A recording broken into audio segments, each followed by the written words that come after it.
What's going on, guys? Back at it with the comeback journey. Special guest today is Danielle. How you She's doing? super good friends with my girlfriend, and she's got I don't know, like a feisty attitude about life that I've picked up on. That's fair. You want to introduce yourself? Yeah, my name's Danielle. I grew up here in San Diego. Spent some time on the East Coast, New York City, and then Colorado. And I've been back here for about a year and a half now. Okay. So, yeah. When did you move to New York? Like, how long were you out there for? I spent about 3 years exactly in New York. I moved there after I finished grad school. Okay. I got my master's and my teaching credentials, and I went out there to teach high school. That was in 2011. Okay. Yeah. So about 10 years ago. I always wanted to live in New York. Like, not for like my whole life, but like for a year and just like see how it is. It's amazing. There's these cliches that people say, like New York is like no other city, and the energy there is amazing, but it's true. It's magnetic, and the energy and the people, and I always tell people now, especially younger people that are thinking about maybe going to school there, or like you said, spending some time there, do it. Absolutely do it. It's an experience. You will learn, you will grow. I went there when I was like 12 with my family, and like spent like a day like wandering around the city, because I have family that lives in New Jersey, so like we stayed with them and went to the city, and it was awesome, but like I feel like I didn't get the full experience because I was so young. Yeah. So it's on my list to go back. I haven't been back since. Do it. Spend some time in Brooklyn if you can. Brooklyn is, in my experience, super different than Manhattan. Totally different vibe, more neighborhood. The buildings are smaller. It's super green. It's wild. Everyone thinks like New York, concrete jungle. I know, that's what I was thinking. Yeah, they get so much rain, and there's so many spaces dedicated to like parks, and the neighborhoods, especially in Brooklyn, do a lot of job like planting and gardening, and it's really cool. Like, that's awesome. Yeah, it's a side of New York that a lot of people don't get, but those neighborhoods are more green, or as green as San Diego, like hands down. Really? Yeah, it's really cool. Interesting. Yeah. What about Colorado? When were you out there? Before or after? So I moved to Colorado after New York. Okay. I have so much love for New York, but it's a tough place to live. It's fast, it's competitive, time passes really quickly. And so after a few years there, my boyfriend at the time and I thought we could move somewhere else. And so we were kind of looking at a few different places, and we went on a ski trip to Colorado, snowboarding, but went out there and really enjoyed it, and thought, why not? Let's go. So we packed up and drove halfway cross country and moved to Colorado for 3 years. Yeah. What part of Colorado? Summit County. It's a little mountain town about an hour and a half west of Denver. 9,000 feet elevation in the Rockies. Kind of a cyclical population. The locals, it's like under 10,000, but then it booms to, I'm going to get these numbers wrong, but like triple that in the winter during ski season. Okay. And then it gets pretty busy in the summer because it attracts bikers and rafters and hikers. But just a gorgeous place to live, and probably the most polar opposite you could get without being completely rural from New York City. Okay. It was like very shocking. That's another place on my list. I have a cousin that lives in Fort Collins, and I've never been to Colorado. And he's like, anytime you want to come out, like you can stay, blah, blah, blah. So like, I want to go. It's gorgeous. There's so many places I want to go. I know, right? It's endless. Well, the cool thing about Colorado is you could drive there. I know, it's not that far. No, and like I've made that drive from San Diego to Colorado and back a few times, and there's so much to see on the way, and yeah. Okay. Yeah. I'm gonna check it out. It's on my list. Okay, so you said you grew up in San Diego. I grew up in San Diego, yeah. What was your childhood like? Like, do you have siblings? Yeah, so I grew up in Ramona. Okay. Yeah. Middle of nowhere. Yeah. Everyone's like, that's not San Diego. It is. It technically is. It's San Diego County. But I grew up there. I was born in Lakeside. Okay. In a trailer park. Hell yeah. So I spent the first 3 years of my life there. Don't remember it. My earliest childhood memory is there, but moved to Ramona, grew up there with my family. I have an older sister and a younger brother. And my parents did foster care when I was growing up. So I had, most consistently, I had 2 sisters live with us from the age of 6 to about 16. Oh, okay. And Long then time. they aged out and moved out, and some various things happened. So my immediate family is a family of 5, and then my extended family, sometimes it was 8, sometimes it was 7. So, Okay. Yeah. Damn. Mm-hmm. Foster parents. Mm-hmm. Was there like a lot of kids in and out, or like? No. Pretty... So my sister Mary came to live with us when I was in 1st grade, and she was in 2nd. And that was my first she was my first foster sister, and she stayed with us until we were both in high school. Okay. And then my sister Melissa came to live with us when I was in 3rd grade, I think. And she also stayed with us until I was in high school. Okay. And then in between that time, there were a couple girls. Well, my parents welcomed girls into the family. We had a baby brother that lived with us for a little bit, but usually they tend to keep, like, some families will accept girls and some families will accept boys. Just because there's a lot of issues that your family deals with, and it's a little bit easier, I think, to keep the behaviors separate. Okay. So we had a couple sisters in and out, but my parents really wanted to do long-term foster care so they could develop relationships with these girls. That makes sense. I feel like you would hope that like most foster parents would do that. Yeah. If they're like good people. Yeah, it's, the foster care system it's tough, it's broken, it's hard, and I've only experienced it from a child's perspective. And so I don't know what attracts all foster parents, but I know that some foster parents are attracted because you get a paycheck. Yeah. And that's the truth of the matter. So some foster parents will have as many kids as possible at a time, and it's chaotic, and they don't necessarily have the children's best interests in mind. Yeah. They see kids as a paycheck. The money starts rolling in, and they're like, oh, this is nice. Yeah. And it's a broken system. Something I've thought a lot about and been affected by. Yeah. So when your sisters, the foster sisters, moved out, you were still in high school? Yeah, I was in high school. So my parents got divorced when I was in 7th grade. Oh, me too. It's like the kids aren't babies anymore. Like, this is done. And my mom became a single mom.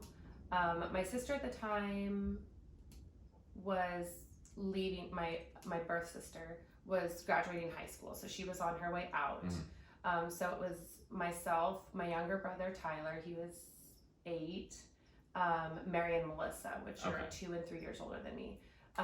My mom, my brother, myself, Mary and Melissa, we moved out, and my mom became a single mom. And during that time, my father went to jail for the first time, and we were acting out, and the whole family just became psychotic and chaotic. And my mom was left with teenagers and my brother, this little 8-year-old rugrat, and we were running the streets, and it was too much for her. And so she couldn't keep us all in school. Mary just stopped going to school. And I don't know if you're familiar, but if you have minors that refuse to go to school, it's almost like a scholastic court-martial.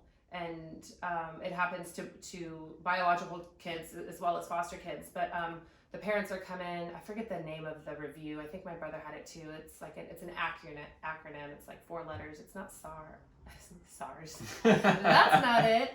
But anyways, you get reviewed by the school board, and the parent and the kid are both kind of threatened with, if you can't get this together, you have to go to school legally, then one of you is going to go to jail. And oh damn, I didn't know that.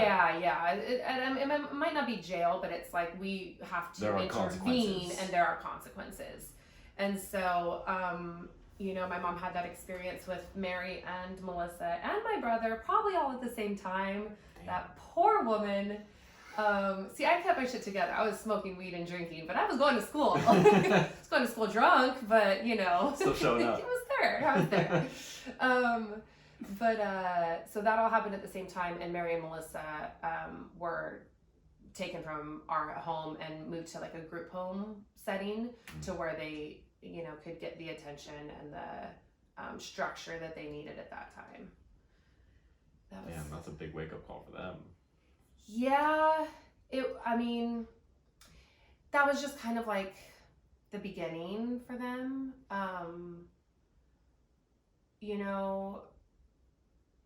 Apparently, and we didn't know this until, we started going through it as a family, it's very common, especially for young women in foster care, that right around that 15, 16, 17-year-old is kind of coming into being an adult and realizing all the ways that, they're dealing with a lot of issues that they haven't dealt with as adolescents, and they're coming into adulthood, and they act out. And they rebel, and they're angry, and so it's very common for behavior issues to kind of skyrocket at that age. Okay. And they went on very different paths, and I didn't have a lot of communication with them for years. We'd touch base every once in a while, and then when Facebook happened, I was able to reconnect with Mary, which was cool. But it wasn't necessarily like you would think a wake-up call for them. I think it was just kind of the beginning to a long road of finding their way in the world. Yeah That's tough. Yeah, it is. So after you moved out, your mom is a single mom. You said you were going to school, this was like high school? Middle school. Yeah. Okay. Yeah, you were drinking and smoking? Yeah, I started smoking weed in middle school. I think I was 11. I was in 6th grade the first time I tried it, and then I smoked pretty consistently throughout middle school. I drank a lot during middle school. Again, I was dealing with a lot of family issues, and it was medicine. And the people that are most accepting, that you don't have to explain yourself to or explain your situation to, are usually kids that are going through the same thing. Yeah. And so I kind of hung out with a rough crowd. Handles of Bacardi were drank on like Wednesday afternoons before wrestling matches and basketball games. And I don't really know how I kept it under wraps. And it probably wasn't as frequent as I remember it, but frequent enough, Yeah, frequent enough for you to remember it. For a 12-year-old, we would pop into the store and grab a handle of Bacardi and throw them in our backpack and just walk out. No one expects like this cute little 12-year-old to be doing that, but you gotta watch those. You gotta watch those ones. I was also involved in a lot of extracurriculars that I think kind of helped me maintain. I rode horses, and I loved that. And I was on the cheer team. I was in Pop Warner. And I tried out for the cheer team, the high school cheer team, my 8th grade year. So that summer, I made the team, and they do practices during the summer, and I got a whole new group of girlfriends. And they were good girls. They, some of them had divorced parents and stuff, but they were a solid group of friends, and they were on a different path than me. They didn't drink, they didn't smoke, and unfortunately, I think that I was the person that corrupted them. A lot of them, I think, had their first drunk experience with me, but instead of me, I don't think there's such thing as a bad kid, I really don't. But instead of me kind of corrupting them with booze, they kind of showed me that there was a different way. And that was entering ninth grade. And I think that was, I think I've had a lot of moments in my life where the path kind of split. And I was given an opportunity to make different choices and to choose a different life for myself. And I think that was one of them. And those girls were like definitely a huge turning point for me. And like in a positive way. In a very positive way. Yeah. And I kept busy and I loved school and was very academically inclined. I performed well. I loved to learn. So in high school, I actually, I didn't smoke weed anymore. Cause like it's a hard time to stop smoking weed. Yeah. Those girls like just weren't interested. It just wasn't fashionable to them. Not that they were snotty about it, but like I went from having a group of kids where like, that's what we did. Like we were the little like shitheads and stoners. And then I'm surrounded with these, with a new group of friends that, that just wasn't part of their lifestyle at that time. You know, I'm sure like once we got older, like they probably smoked more, like, you know, at a natural age to experiment with marijuana at least, 16, 17, 18 years old, but not at 14. So it's a really positive influence in my life. And I was able to, like I said, kind of turn a new leaf. Is that what they say? I think so. Yeah, maybe. I just made that up. Okay, so for the remainder of high school, you were like on the straight and narrow for the most part? I wouldn't say. Comparatively. So if you would have met me in middle school, you would have thought, there's no way this chick is going to graduate high school. She's going to get knocked up. She's going to get kicked out. She's going to get arrested. Like, there's no way. But quite the opposite was true. I think I partied like I don't know how to compare it, right? Because it's only my experience. Right. But I did drink. I didn't really smoke weed, maybe like once in a while, but I would like moderately party. Yeah, like on the weekends. You know? Like normal high school kids. Normal high school kids, yeah. And then maybe a little bit my junior year, I might have like started partying a little bit more. I had this amazing opportunity when I was in middle school and then again in high school to go on a this kind of like science expedition. And I say expedition because it was like a research-based opportunity in Peru in the Amazon for 3 weeks. And it was a small group of students. So I have like this weird, I'm a total nerd. I love school. I like performed very well, and then I'm like a partier and like a shithead and should probably get arrested, but I'm really good at getting away with stuff. So this like kind of paradigm is created, and it's something that I've that's been a part of my life, like, and still in some ways I'm learning balance now. But so have this opportunity with this incredible mentor and teacher, Miles Vandergrift, to go to the rainforest. And that's awesome. Yeah. And it was something that, again, kept me on track. And we had to go before school, like once a month, do these early morning meetings. I think it was like at 6 a.m. We had extra homework assignments and research projects. And I was slacking with all this, you know, I'd be the one that showed up late and like maybe kind of hungover, you know, like shit like that. So I was, you know, always on the brink of like, this girl's gonna go 2 ways, and I don't know which way it's gonna go, but we want to keep an eye on her. But I went and I made, again, like these new friends. Some of them I'm still friends with now and went to college with them. But went to Peru, went to Machu Picchu. We were part of like some different research groups while we were down there. It was a really, really cool experience. And in the process, I became a little bit closer with Miles Vandergrift. He was a middle school teacher, and he was also really involved in a youth group. And so my junior year, throughout my senior year, I became really involved in a youth group. And although it's not something that specific faith that I was very dedicated to at that time. Although it's not something I prescribe to now, and my ideas about God and religion have drastically changed, I do think that it was probably one of the best things for me. Because again, I was at that aging out part. I was, instead of partying, I was going to church, and I had this small group of like really cool friends, and all of us were former drunks and stoners, and we took a breath, like we took some time off. And I think it was almost like the duration of my senior year. I'm sure I drank a little bit, but it wasn't on any level that even the rest of my friends were doing. Again, a little bit of a saving grace that allowed me to keep my shit together long enough to apply to colleges, to take my SATs,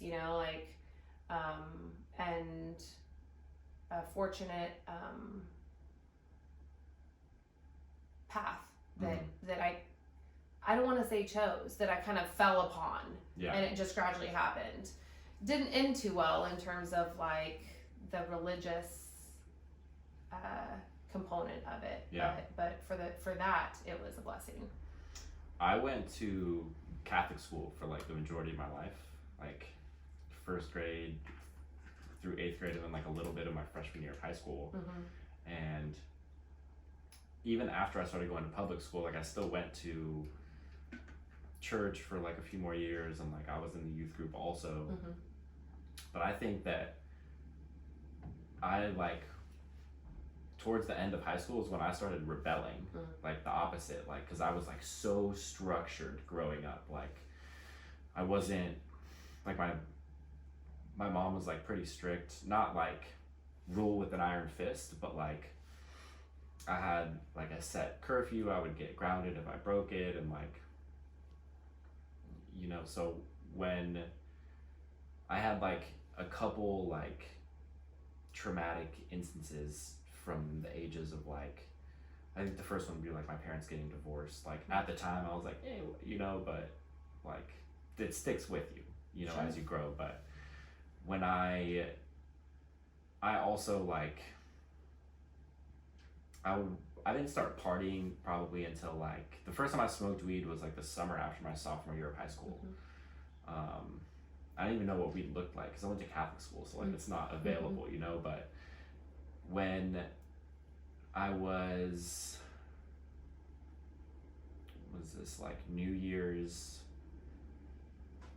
Day of 2007, my mom's brother, my uncle, he was living in Illinois, and he got stabbed in the back by an 18-year-old kid for his wallet, and he died. And then like shortly after that, like a year and a half after that, my mom got diagnosed with cancer.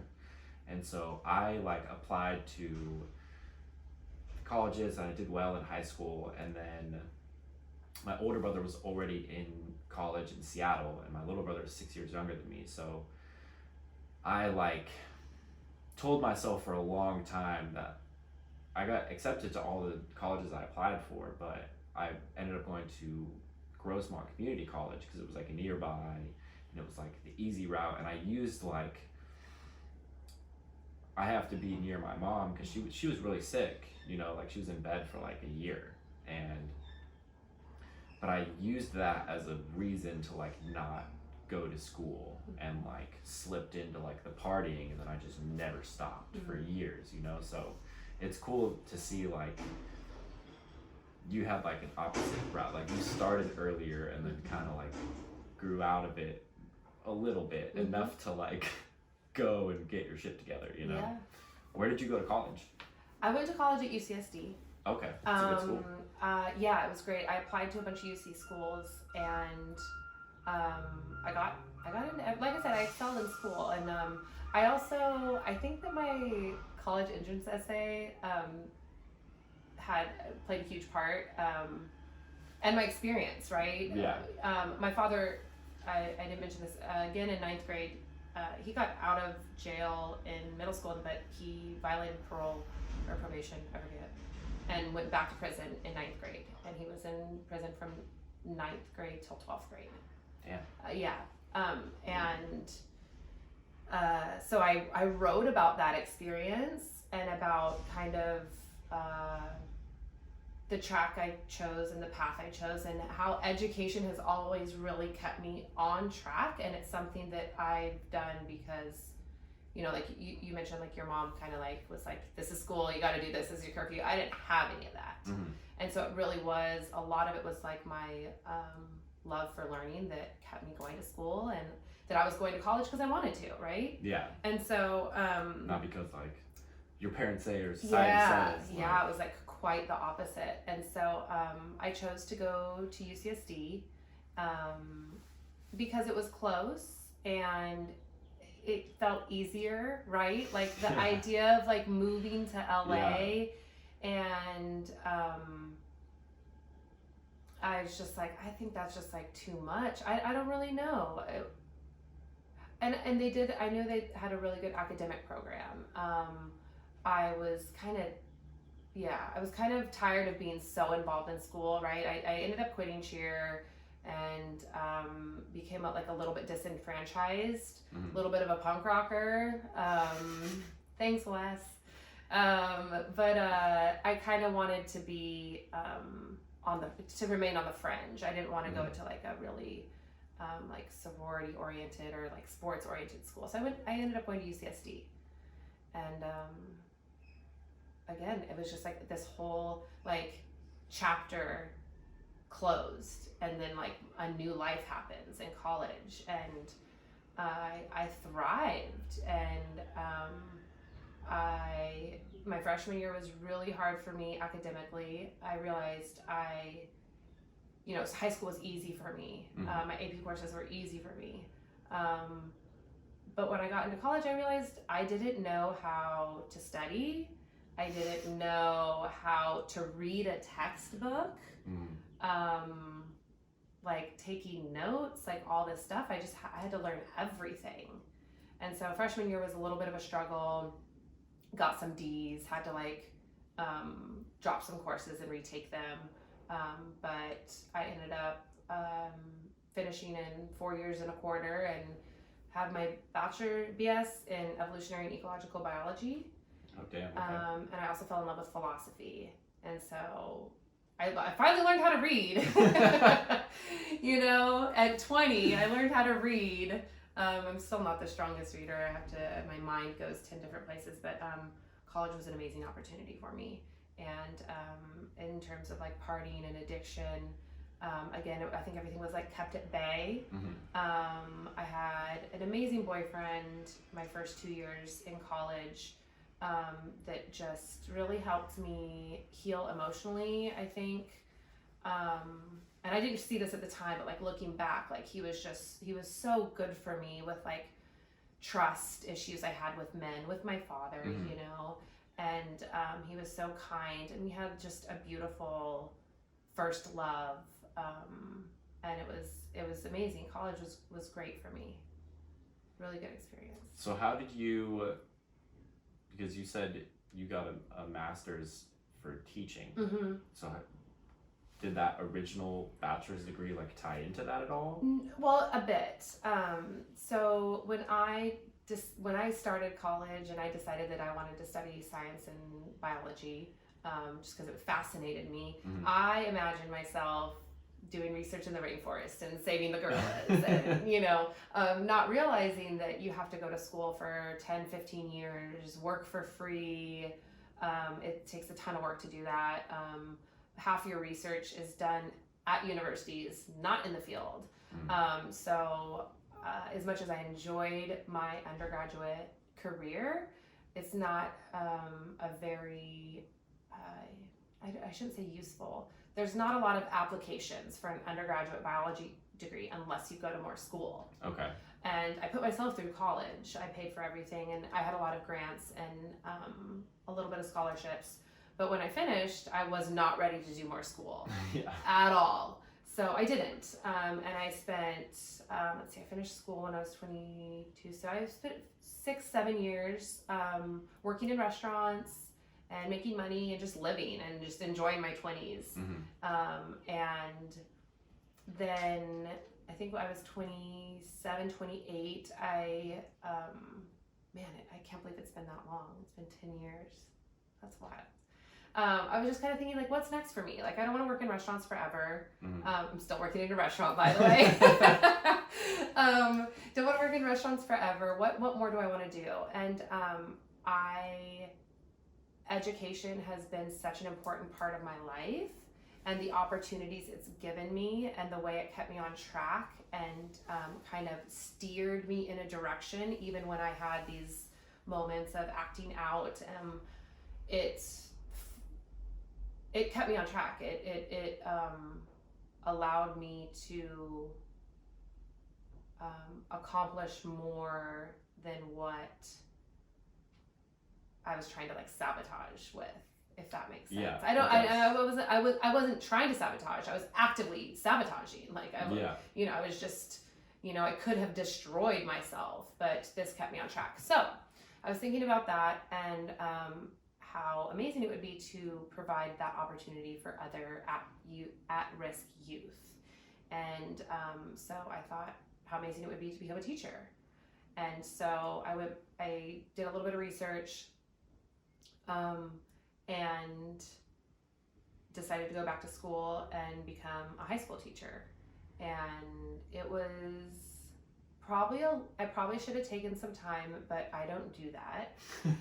I decide something and I just act. And, I researched schools for maybe, I want to say 2 months. And then I started applying because, That's a while though to apply or to like research. Research, is it? I don't know. I didn't finish college. Right? It could be. And maybe it wasn't the fact that I didn't research. Maybe it was that, I did it. I went through the process. I got an education. I taught high school and it just wasn't what I thought it was going to be. Okay. And so maybe it wasn't a lack of foresight. Hold on. When you say you spent like 2 months researching schools, was that like schools that you ended up going to or schools you ended up teaching at? No, it was schools that I ended up going to. Okay. To earn my teaching credentials for my master's. Gotcha. Yeah, clarification there. And so I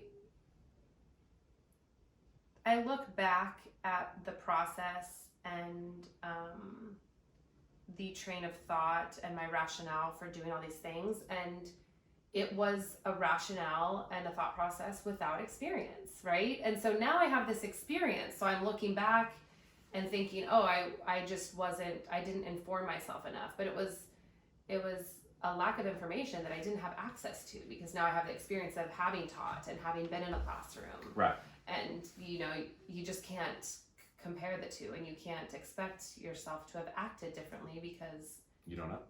I didn't know. Yeah. So. And you said did you only teach in New York? Mm-hmm. And you haven't done it since? I haven't taught since. So I moved out there in 2000. A few months after I finished my master's program, and I didn't have a job, but I had an apartment. I went out to New York with. Let me back up. When I was finishing grad school, I had a few weeks off where we finished our student teaching placement and our thesis was due. Okay. And I had been working while I was in school. I accepted a long-term substitute teaching position, so I was able to overlap my student teaching practicum and get paid.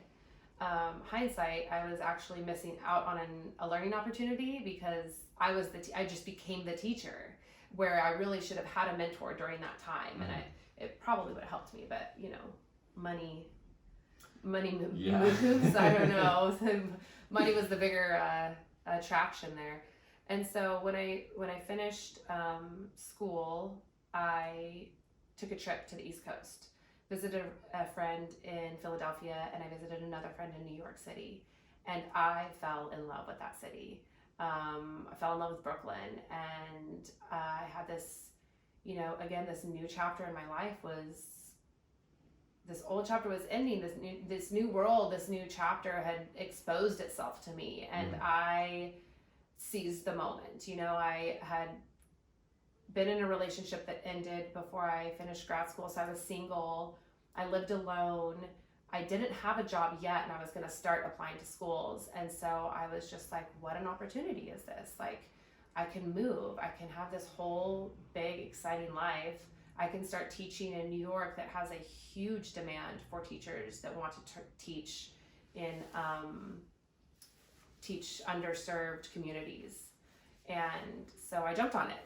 And I came back from Brooklyn. I finished up my thesis. I worked in a bar, saved up a bunch of money, saved up enough money, and moved to New York.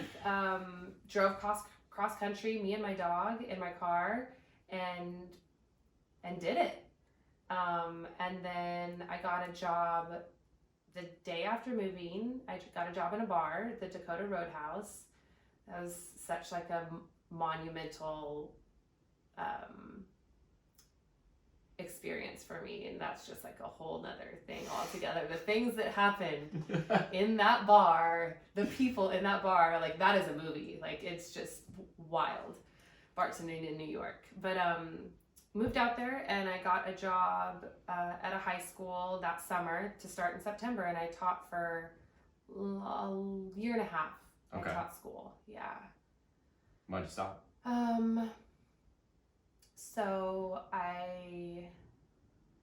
why did I stop? It was a lot of reasons. When I moved to, let me back up a little bit. Okay. Drugs and alcohol have always been, again, that, like they're always there. They've always been there. Mm-hmm.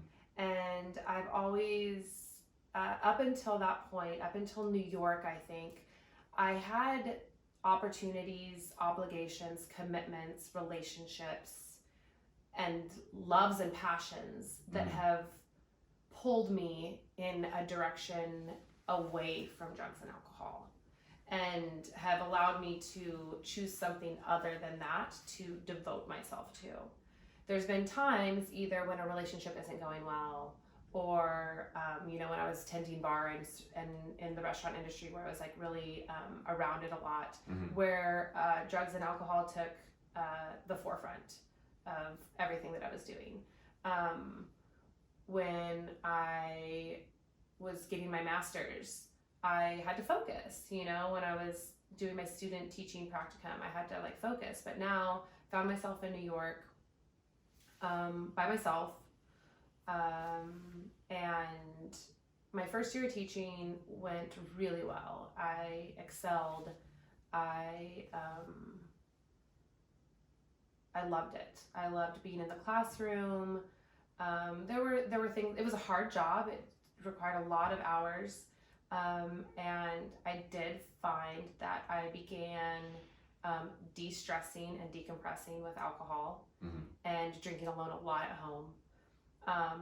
The summer, my first summer away from teaching, I got a job at a restaurant in New York, and I was bartending at this other place, and tending bar in New York. And that world, you're working with a lot of artists, and just that city, I got a little wrapped up in it. Started using cocaine on a regular basis. Started drinking a lot, and that carried over into the next school year. And I was not functioning, and I was very, I was drowning in addiction, and I don't think anyone knew it. I don't think anyone knows it, actually. I think that might be this might be the first time that I've talked publicly about it. Publicly. There's some people, but I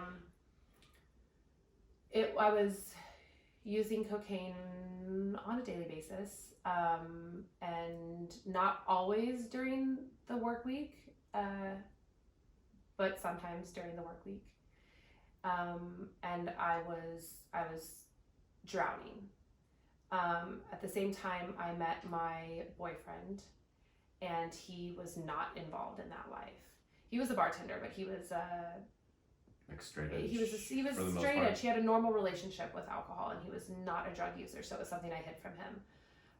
About 2 months into our relationship, I quit going to school or quit teaching. I called in for about a week, and I was just like, I need to do something. I can't do this. I can't go see these students and fail them all the time. I can't continue to do this job that I'm not doing. Like, this is wrong. Like, I felt, I just couldn't do it anymore. Something had to give.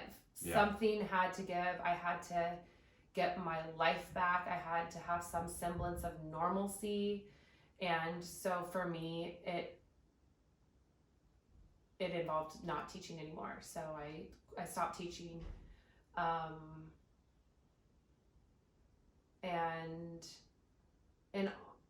honestly, I didn't just get sober. I was able to redirect my focus and again, kind of put a cork in that addiction, and just keep it from consuming me. I got a restaurant job. I devoted myself to my relationship, and it was healthier for me than using drugs and alcohol all the time, but it's a temporary fix. Right. We had a good relationship. My alcohol continued to be a problem, but again, there was now a reason for me to act better. Yeah. And to be better. It was for someone else, and it was, it's not sustainable. No, 100% You not. know, I've been there. but it got me back on track. Mm-hmm. And I did. I became healthier. I became happier. I was able to see that light once again, and it worked for a while until it stopped working. It's tough to like, so the first time I went to rehab, I went because like my girlfriend at the time like was not okay with drug use at all, and I had like a double life. Like I was like in a relationship, but like going out and like partying and like selling coke and like doing all this, and she had no idea. And then like she found out and my mom found out, and I was like, I'll go to rehab, look, I'm good, and like just pretended that I was cured, I guess you could say, and like it did not work because I wasn't ready, Sure. So Absolutely. it's tough to like, I think it's important to have like people around that will hold you accountable, but you can't base all of your actions on what these other people are going to think, because it just backfires in my experience. Yeah, I think I would agree, and I think that you can have people inspire you to want to change. You can have people require you to change, and Right. and you might change, like, but if you don't treat the reasons for addiction, which are different for everyone, like you can stop using, you can stop drinking, but the underlying issues are still there.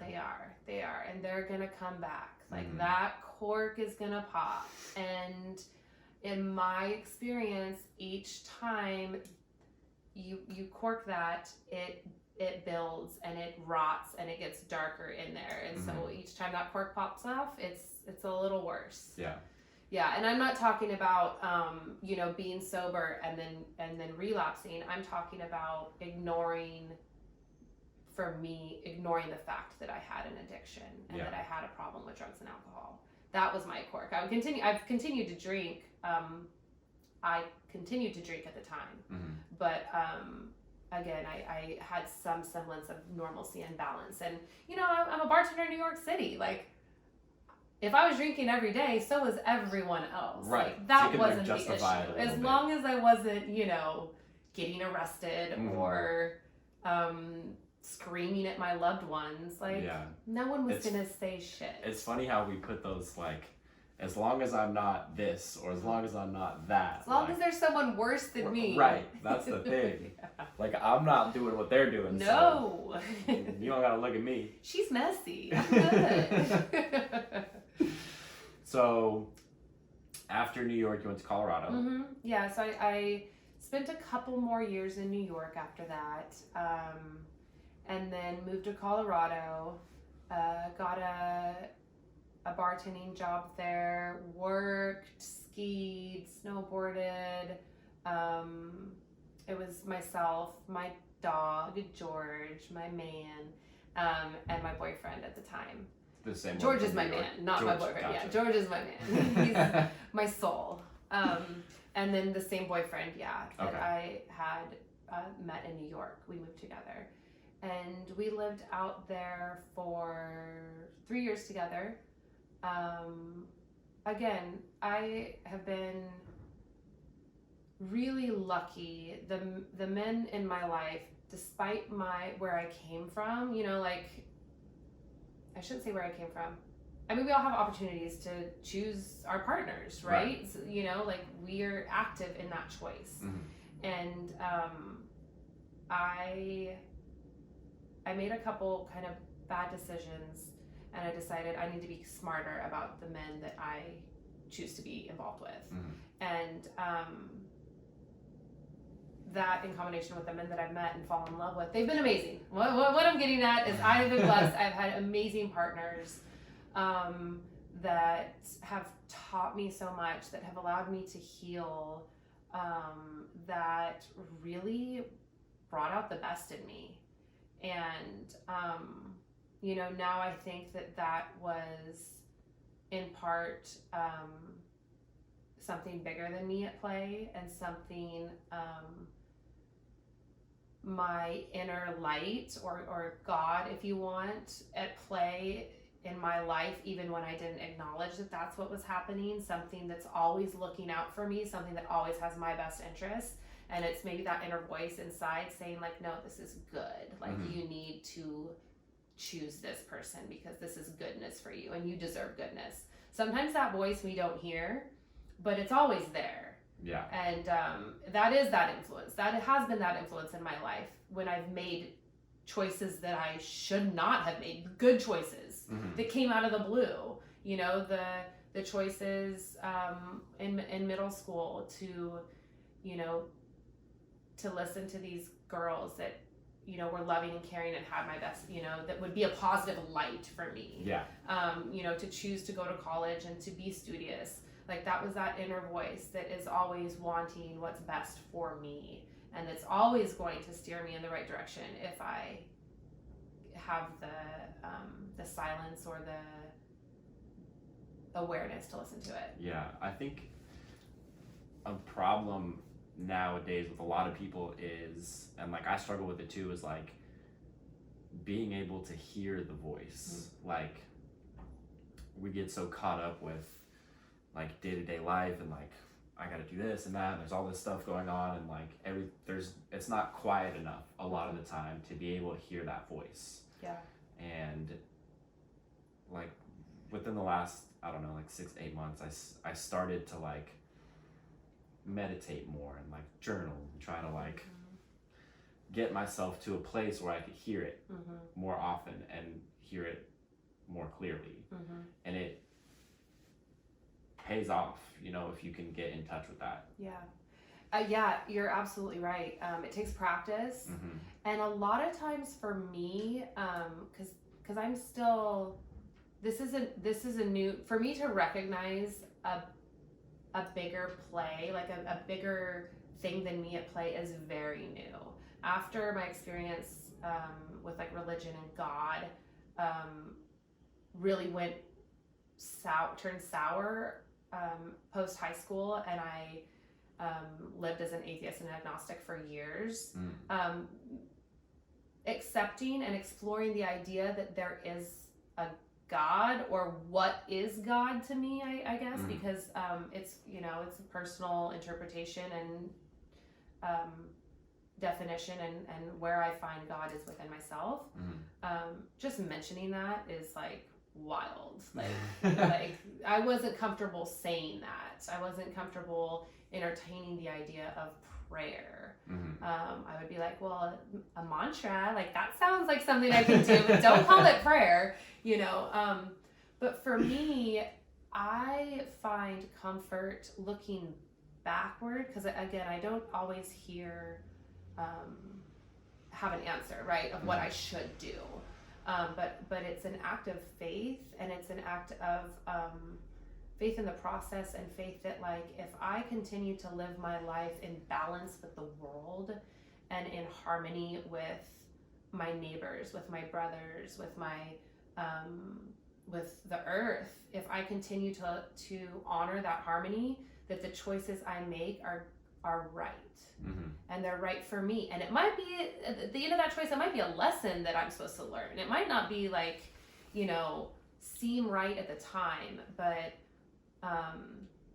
even if I'm not hearing that voice, that if I act with care, and if I act with my own interests in mind, while again honoring others, that it's gonna be okay. Yeah, I think that's like the concept of, like, it's okay to be selfish and like do the things that you need to do, as long as you're not as long as it's not at the expense of anybody else. Like, be selfish, you know, and take care of yourself, and everything will work out as it should. And like you said, it's not always going to be like 100% the right choice, but at least you're going to learn something, you know, and you can take that with you and hopefully not make the same mistake again. Or like, if you come upon a similar situation, you'll see the fork in the road rather than like just blindly following the path that you're on. Yeah, more of an active, you're taking like an active role in your life, and making those choices. Absolutely. So what's the relationship with like drugs and alcohol now?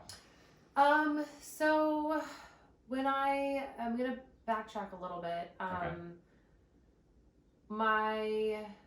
It's 2020.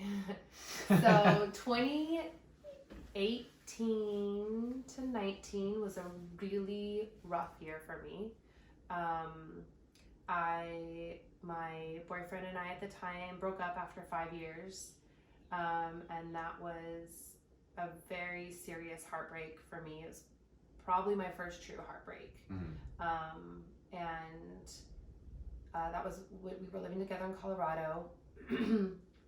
About 6 months later, I lost my dog. We had to put George down. He got pneumonia, and we put him down. He was 10 years old, and I had him for 10 years. And that was quite a blow. And at the same time, my father, who had been on dialysis for the last 10 months prior to that, he became very sick. The dialysis, you know, your body operates in homeostasis, and you take out a huge factor of that, like the renal system, and you know, create this artificial substitution for it, processing the toxins in your body. It affects everything. So his heart was strained. He lost a lot of his cognitive abilities. His memory was horrible. I came back to visit him, and it was just different. He was a different person. He couldn't remember anything. When I moved back, he weighed 130 pounds, and this is a man that normally weighs like 190. Oh wow. Significant weight loss. Significant weight loss. He had aged. So I left Colorado knowing that my life there was kind of, that chapter again had closed. That was a chapter that had ended that I didn't really feel like I chose. It just slammed shut. You know, my relationship was over. My dog had passed away. My life there was just done. I moved back to San Diego. I kind of felt like the rug had been ripped out from under me. I came back here. I had some family friends that allowed me to stay with them, which was a huge blessing. It was like a very gorgeous, peaceful, comfortable transition. And that was the only thing that was comfortable and peaceful about that transition. It was not graceful. I came here crying and wailing and drunk. My little brother, bless his heart, came out and packed my U-Haul up and drove me cross country, and I found myself here and trying to help my dad get healthy again, and just utterly alone. I was lost. Just didn't know. I didn't have any direction. Didn't have, I'd been gone for about 9 years, and my family was here, and I adore them, but I hadn't had them a part of my daily life for almost a decade. Mm-hmm. And my friends that lived here, again, I had my dearest friends that I maintained a relationship with over the years. They all lived here, but again, they were not a part of my daily life. So I moved back. I got a job in a few different restaurants. I was working.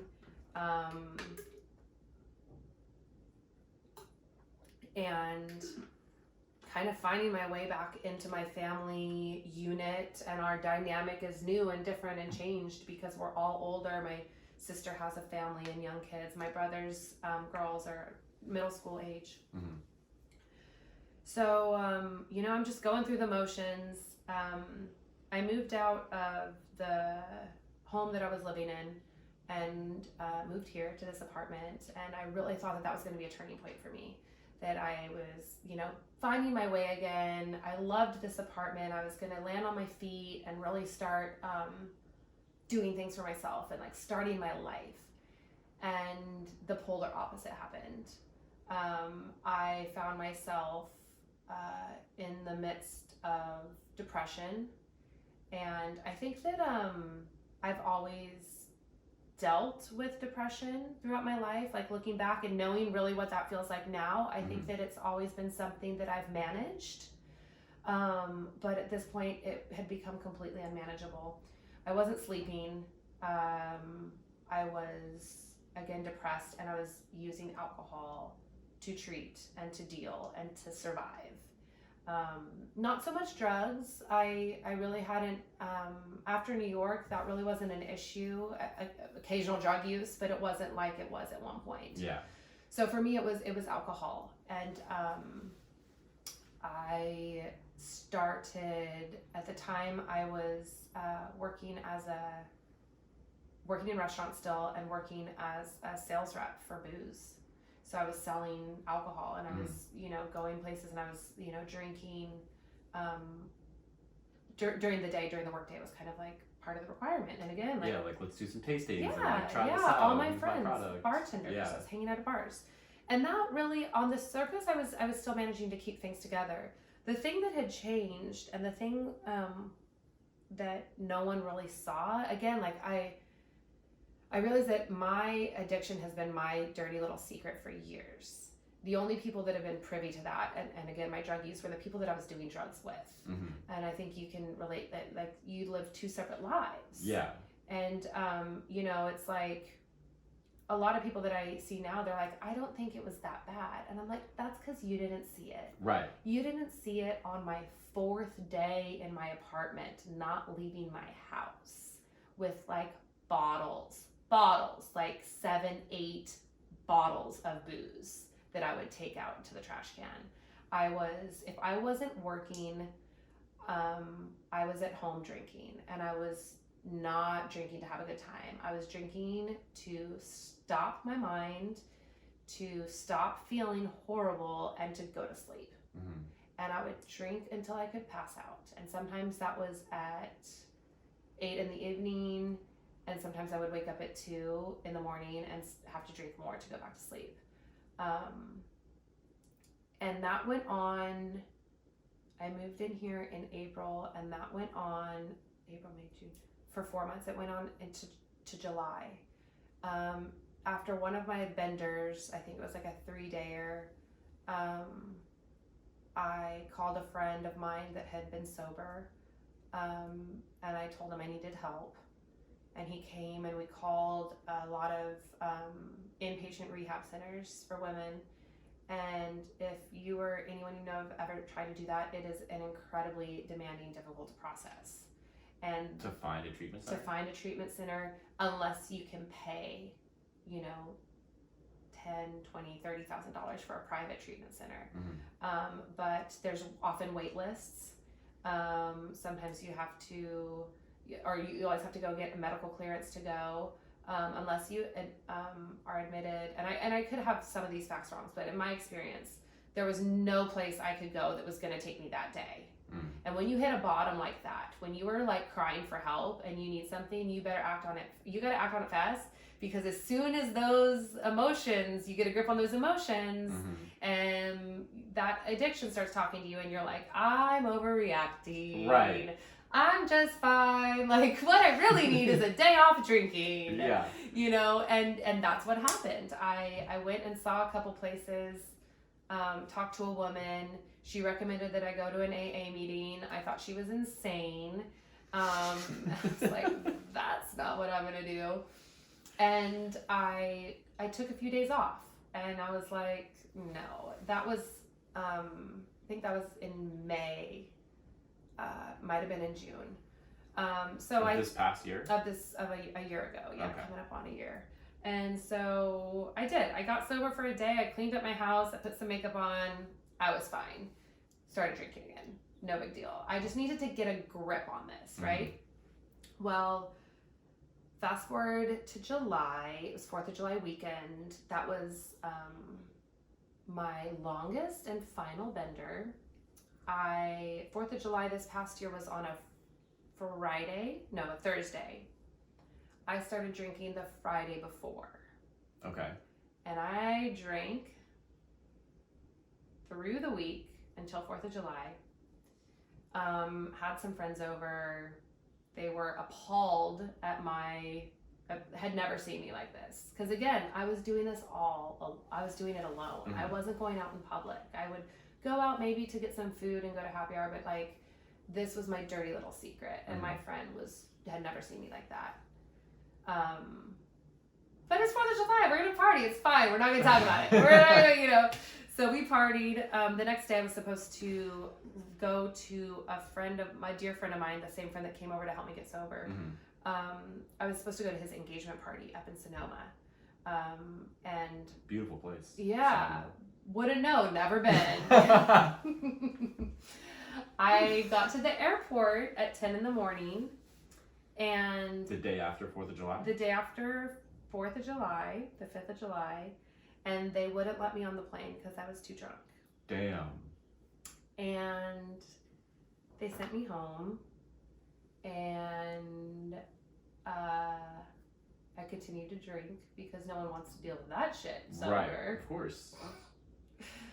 Felt horrible. Like, it wasn't a big deal. It was a big deal to me, but like, what's gonna make me feel better? Drink more. Don't feel the feelings. So I did. The next day, I think I drank a little bit more. I had to go get I made it through security. I made it to the gate. I had a shot and a beer at the bar.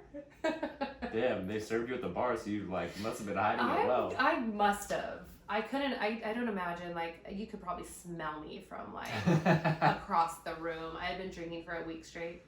That Sunday was July 7th, 2019, and that was the day I got sober. At the time, I was going to take a break. I needed to get my life back. I was going to take a month, I thought, would do me right. I just needed a month of clarity and not drinking. About 3 days into that, I'm gonna backtrack a little bit. A few months prior to that, I was in the depths of my depression, and I know I needed help, so I went and saw a psychiatrist, and I got on antidepressants.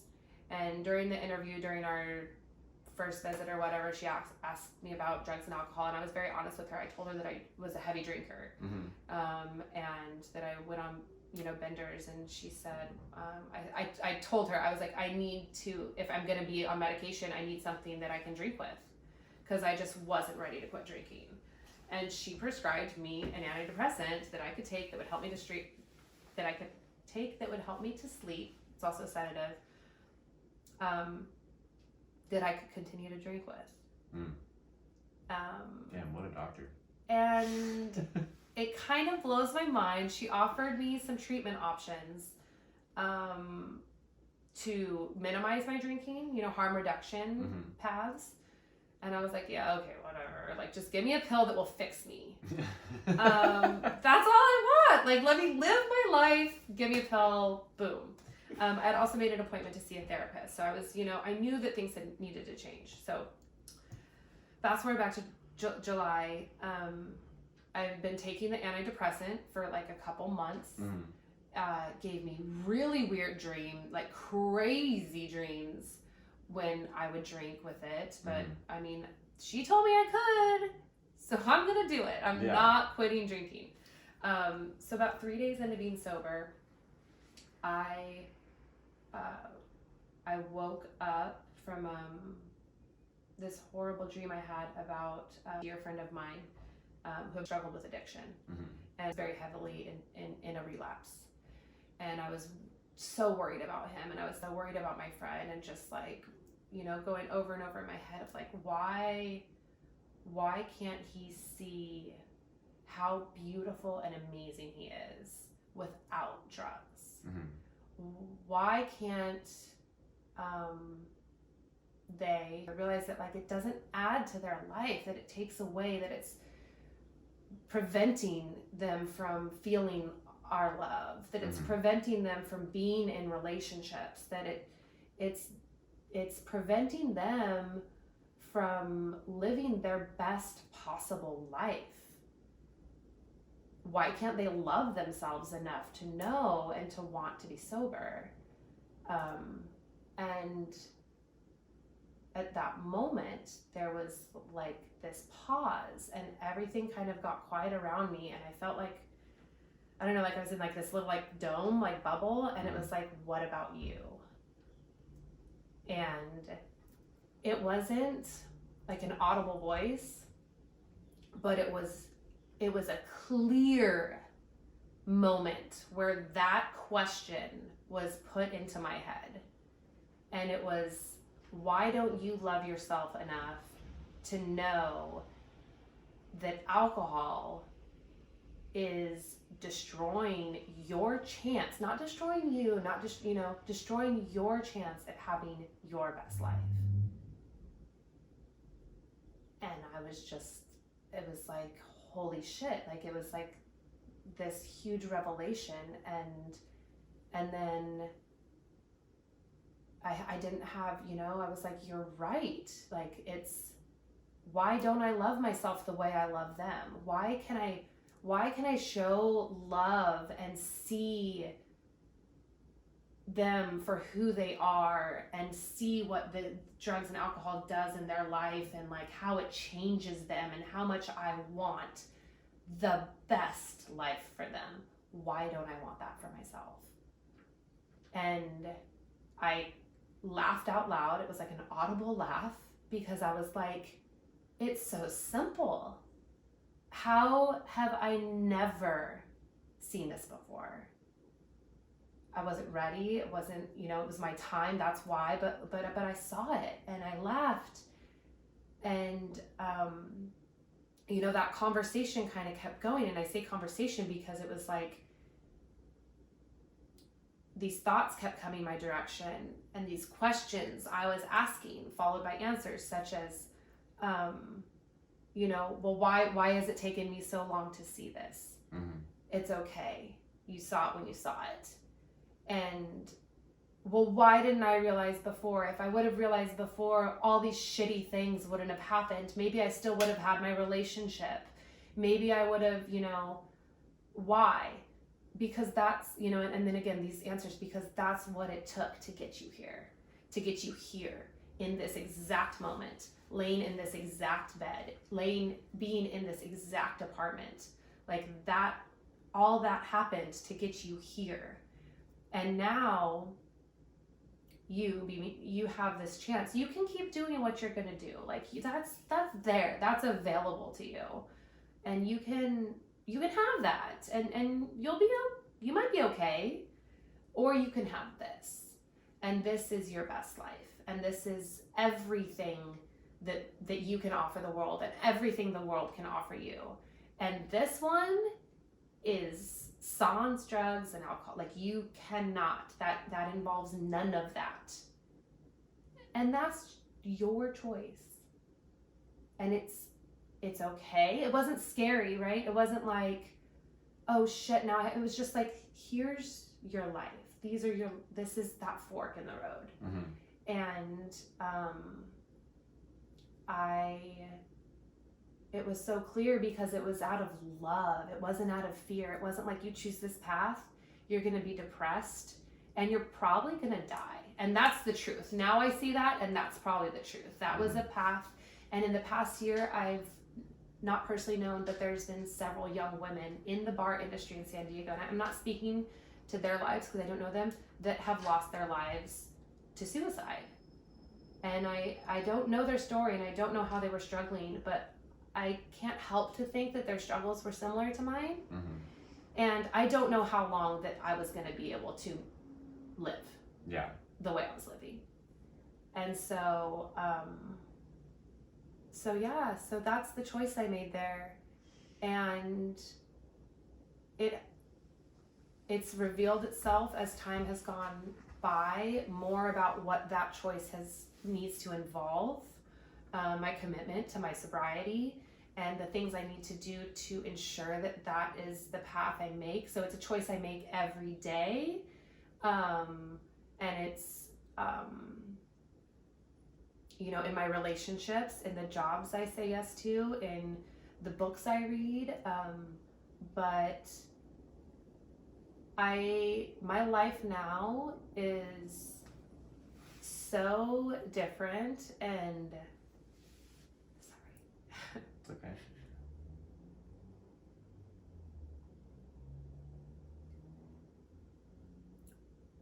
It's so much more beautiful than I ever thought it was going to be. And it's really not that different. It's not like I'm, I'm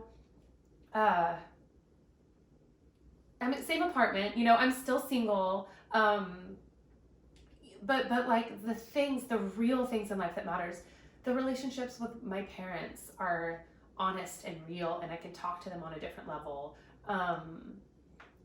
Just the beauty and joy I see in the little things in life, the love I feel for myself, the grace I've given myself, because one difficult thing being sober is living in the past and thinking and remembering the shitty things you've done and the shitty person I don't even want to say shitty person I've been, the choices I've made and the damage that I've caused.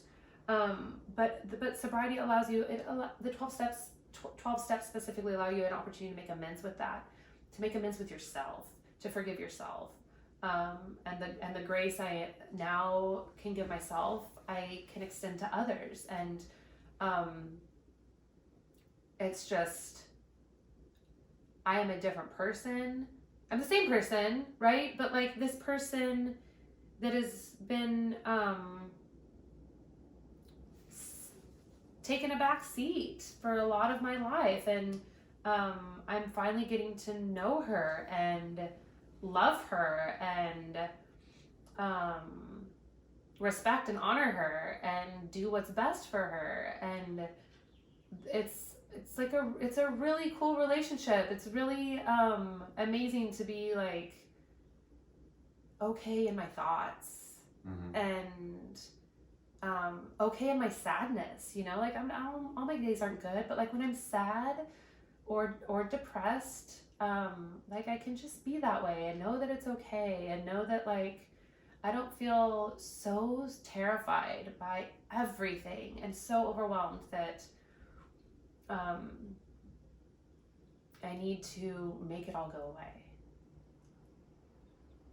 Holy shit. I mean, I can relate to a lot of that. It's like when I got sober, I would still like,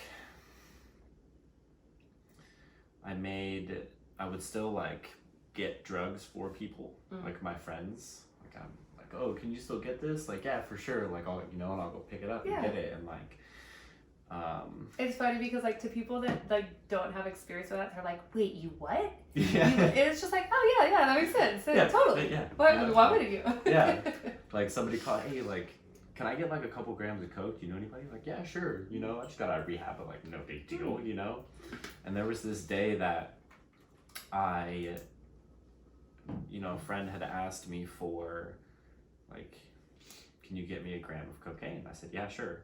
So I went over to this person's house to buy it, and I said, I need 1.5 grams. So I got 1.5 grams, and then I took like a third out of the gram and like sold it to like the person, so they got like less than what they paid for. I like also how you didn't take a 1/2 gram, you took like a third of the whole baggie, so you're like, I'm coming up on right, you. Yeah, like I got a little bit extra, Every drug dealer does that, by the way.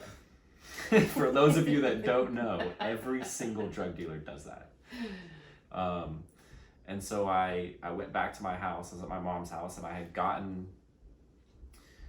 had already like had a job lined up at Costco, and I knew that I wasn't gonna have a drug test for like 2.5 weeks. And I had the house to myself for like 2 days, and I got like a 5-star notebook, and I put it and I dumped it all out, and I took my debit card and like chopped it all up, and I sat there and I stared at it for like an hour. I was just like staring at it, like, I know that I could get away with doing this, like, and I was like, I couldn't move. I was just like sitting there like for quite a while, and then I like picked up the notebook and I went into the kitchen sink and like poured it down the kitchen sink. I know, and I was like, oh, and it's like you passed the test. I know, like it was a test. Make no mistake, that was a test from whoever, the fucking universe, like whoever, and next month, well, this is April 1st now, so April 23rd will be 3 years clean sober, and like, wow, that it's crazy to think about, because I went from like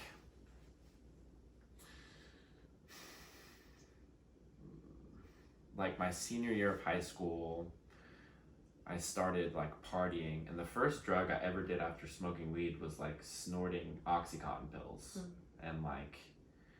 And then like my 18th birthday, I like did cocaine for the first time, and shortly after that did ecstasy, and then like from 18 to like 21, I tried like every drug, and never stopped. I just didn't stop. There was like periods where I would like try like self-therapy, or it's like why can't I think of the word? Detox?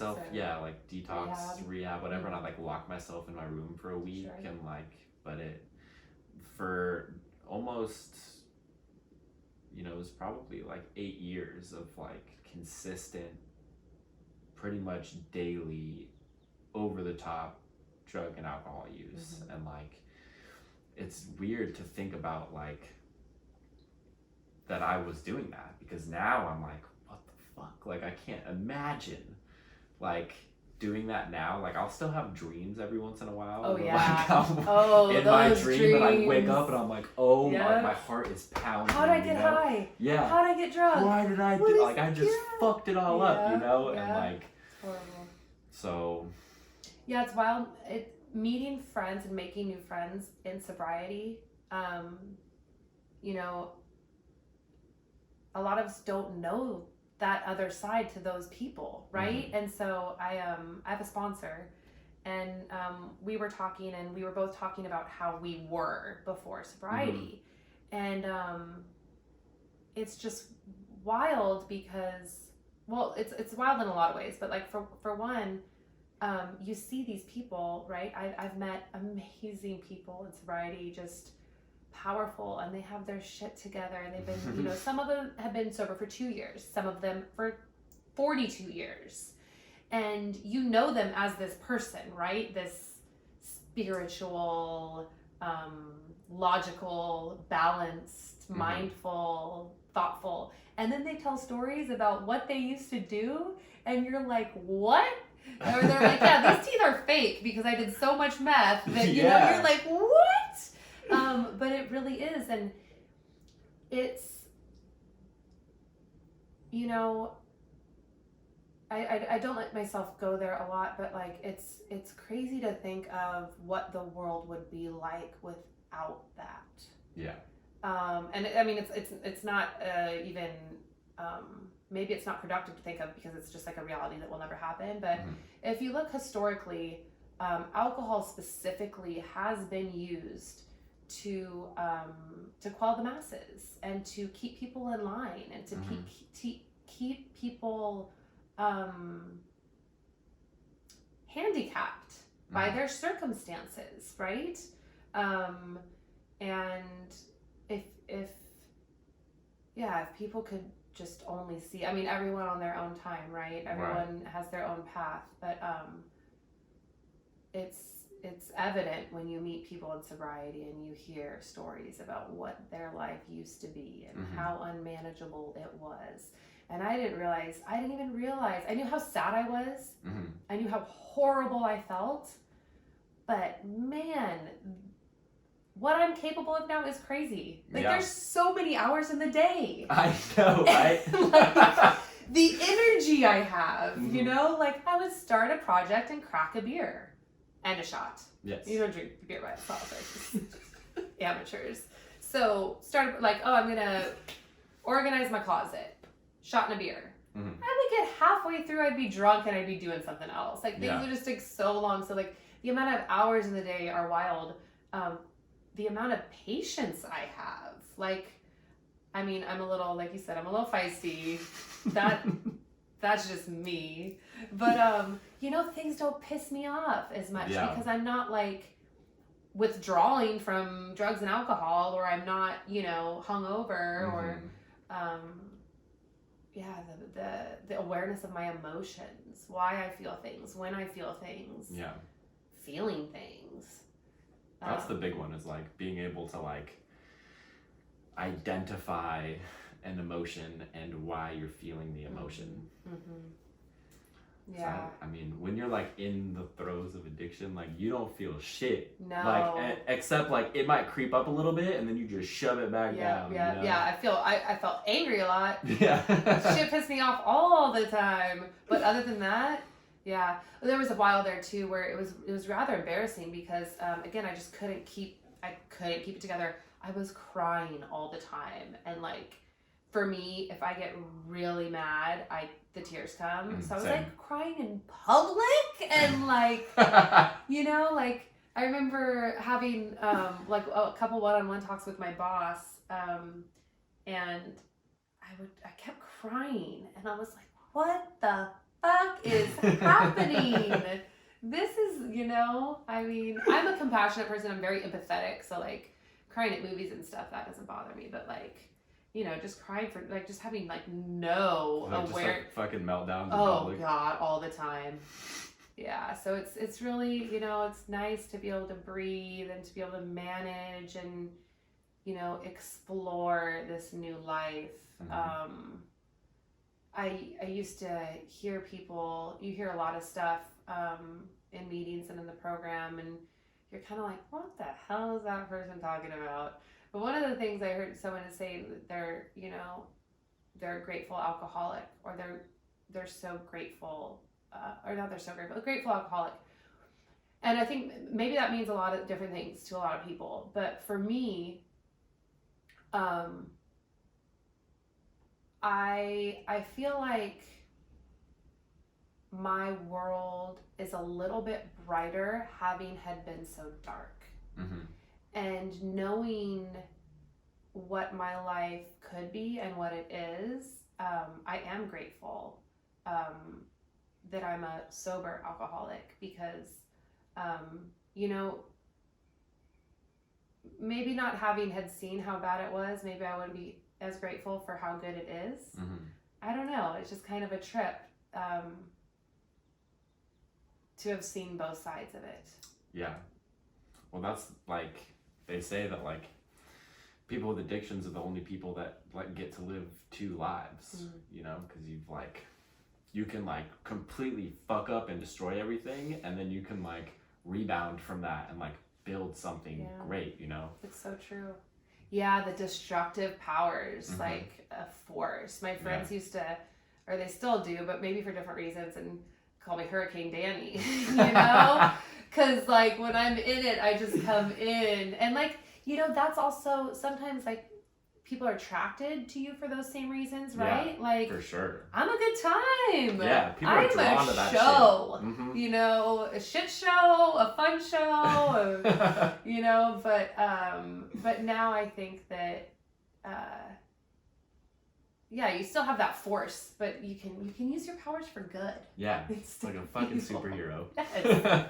Yes. Oh, all right. Well, unfortunately, I have to go. But and I have to pee. Okay.